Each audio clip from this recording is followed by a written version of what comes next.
Donc, je me présente, Thomas Nouy, étudiant en cinquième année à l'école Camondo, et je vais vous présenter mon projet, donc l'éducation populaire, une stratégie viable pour le MAD.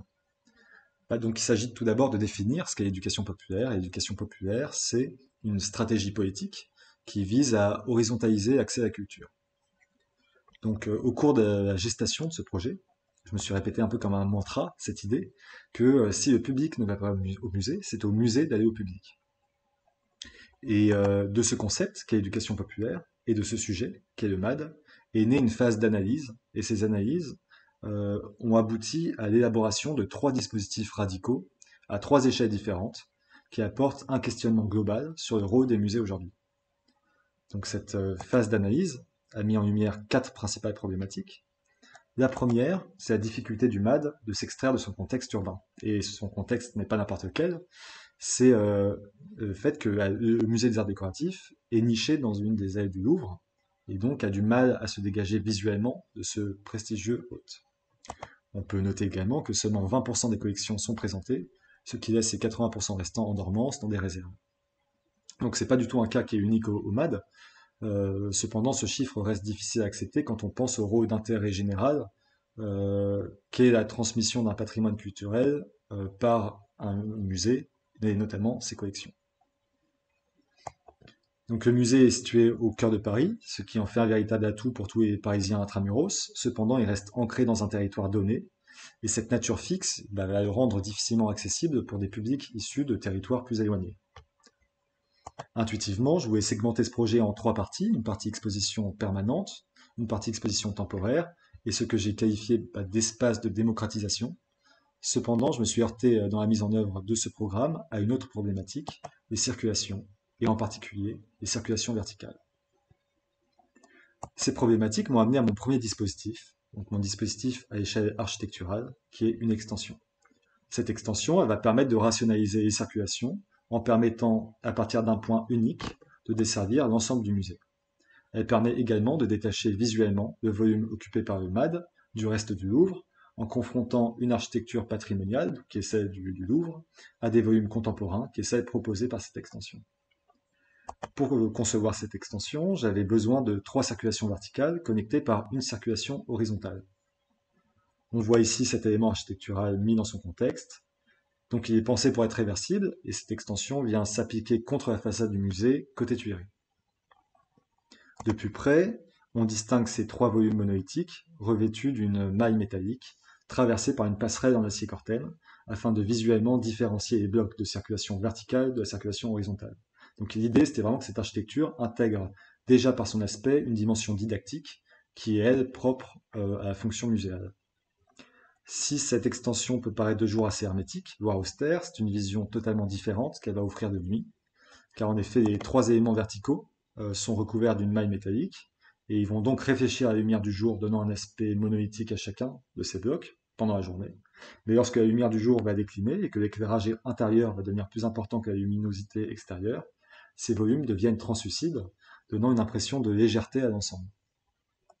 Cette extension étant donc réversible, l'ensemble de sa structure est constitué d'éléments standardisés, pouvant facilement être mis en œuvre, mais également démontés. La passerelle, outre sa fonction première de circulation, va permettre également d'intégrer une fonction de belvédère, en offrant une vue imprenable sur toute sa rive gauche de Paris, ainsi que sur l'axe Tuileries, Champs-Élysées, Arche de la Défense, lorsqu'on est à l'extrémité de cette dernière. Les 2 volumes encadrant l'actuelle entrée côté Tuileries abritent des modules d'accueil qui vont permettre d'aiguiller en amont les visiteurs dans le musée. Cet accueil extérieur au musée va permettre de diluer vraiment le passage de l'extérieur vers l'intérieur dans un ensemble de séquences, rendant floue la frontière entre le musée et la rue. Le deuxième dispositif est quant à lui à l'échelle de la micro-architecture, donc c'est un module.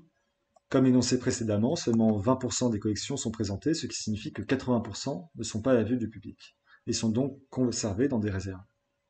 L'idée derrière ce dispositif, ça consistait en une segmentation de ces 80% sous la forme d'unités pédagogiques. Donc ces unités pédagogiques, elles peuvent rayonner sur un territoire donné, que ce soit à l'échelle départementale, régionale, à l'échelle même du pays, et on peut même l'imaginer à une échelle européenne. Donc ces unités prendraient la forme de dispositifs hors les murs, Et l'idée, c'était vraiment de changer de paradigme vis-à-vis des collections, qui deviennent mobiles plutôt que fixes. Donc, regroupées par thème ou sous forme de micro-period rooms, ces unités pédagogiques seraient abritées dans des modules. Et pour concevoir ces modules, j'ai pris l'unité de base de transport et de stockage, qui est le container. Donc, en jouant avec cet objet qui est le container, en la déployant un peu comme un patron, je suis parvenu à ce dispositif, qui est donc un container, qui, une fois déployé, va former un édicule urbain, révélant en son cœur une vitrine. On peut accueillir donc des collections avec, dans cet exemple, une unité qui serait dédiée à un designer, ici en l'occurrence Martin Zecchelli.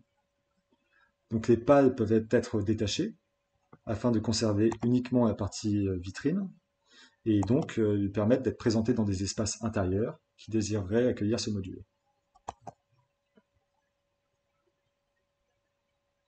Enfin, ma troisième intervention prend place au cœur du bâtiment, à l'échelle scénographique. Donc, grâce à l'extension, j'ai pu mettre en œuvre ce programme qui va consister en la subdivision donc, du musée en trois parties. Une partie exposition permanente, donc qui va être répartie par ordre chronologique.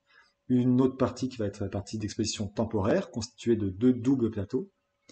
Et enfin, de ce que j'ai qualifié d'espace de démocratisation, regroupant les ateliers du carrousel, les ateliers de Camondo et la nef. Et c'est dans cette dernière, d'ailleurs, la nef, que va prendre place ma dernière intervention.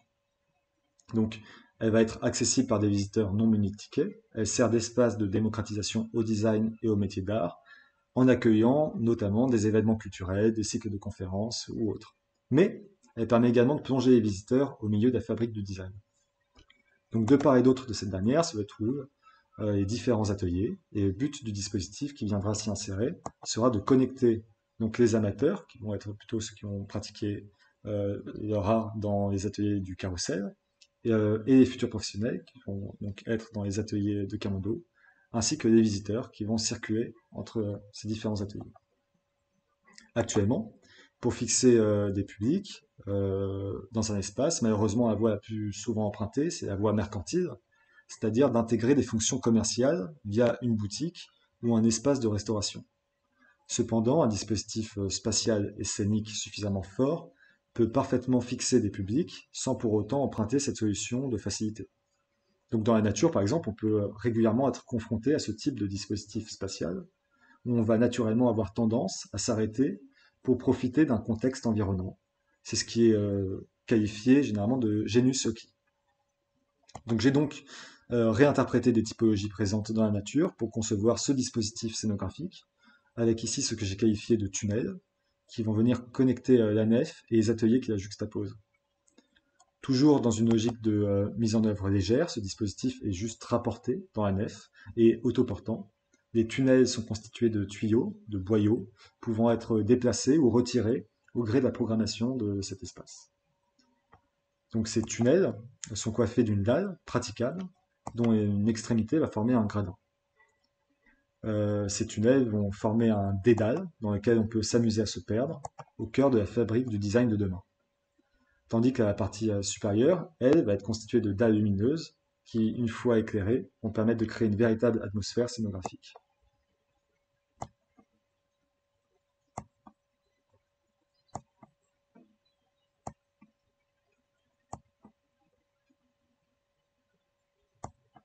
Donc ainsi, ces trois dispositifs remettent en question certains usages et paradigmes associés au musée.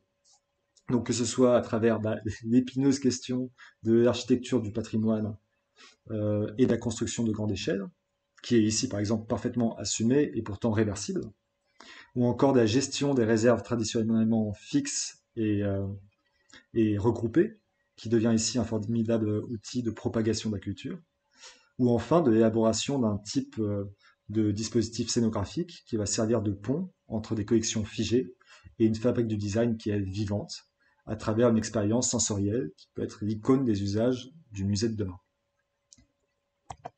Merci de votre écoute.